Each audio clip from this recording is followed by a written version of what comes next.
Okay, so that's the first thing, be present. Here's the other thing I want us to think about this morning is to be engaged. Let's read this part again. It says, "And let us consider how we may spur one another on toward love and good deeds. Let us not give up meeting together, as some are in the habit of doing, but let us" what?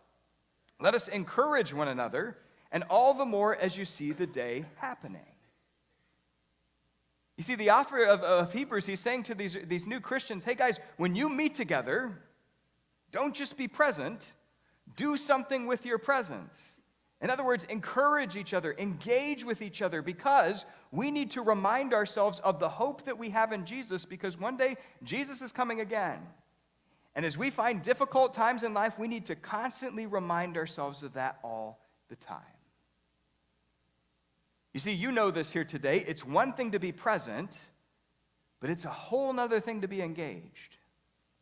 For example, last spring, Abigail, she was doing some cheerleading for the school at some of the basketball games. And I remember going to one of the games, and this one was particularly different because I looked out onto the bleachers and I saw two very distinct groups of people. Okay, the first group of people were parents and grandparents and brothers and sisters, and they were actively engaged with the game. I mean, they were cheering on their family member. They were shouting words of encouragement. It was great to see that. But at the very same time, there were also parents and grandparents and brothers and sisters who were sitting on the bleachers just scrolling through their phones. And friends, at some point, there was a boy on the team. He actually made a basket, and I looked over, and his parents completely missed it. You see, that day, what I saw was this. Everybody was present, but only half the people were actually engaged. And then it got me thinking, man, Chris, you know what? You are guilty of the same thing. How many times do you show up to something, and yet you fail to engage with the people around you? You see, when God created Eve, He didn't create her to just stand around. He created her to engage with Adam, right? To talk to him and to love him and challenge him and encourage him, and for Adam to do the very same thing to Eve. You see, sometimes it can become so easy to be distracted by our technology that we forget that God has placed people in our life to engage with, to talk to challenge, to encourage, to love. It's one thing to be present, but it's a whole other thing to be engaged. And so, friends, in light of our passage this morning, I want to encourage you to take some time this week to examine the relationships in your life. Okay, that could be your spouse, or your kids, or your grandkids, your parents, your grandparents, your aunts, your uncles, whoever it is. Take some time to examine the relationships in your life and ask yourself, hey, in these relationships, am I present? Am I engaged? And if I'm not present and I'm not engaged, why is that the case? Am I distracted? Am I too busy? Am I afraid of something? What are the things that are keeping me from being present and engaged with the people that God has placed in my life?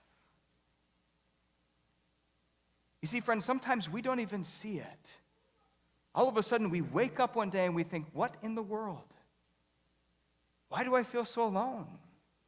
Why do I feel so isolated? I'm around people, but I don't really feel connected to people.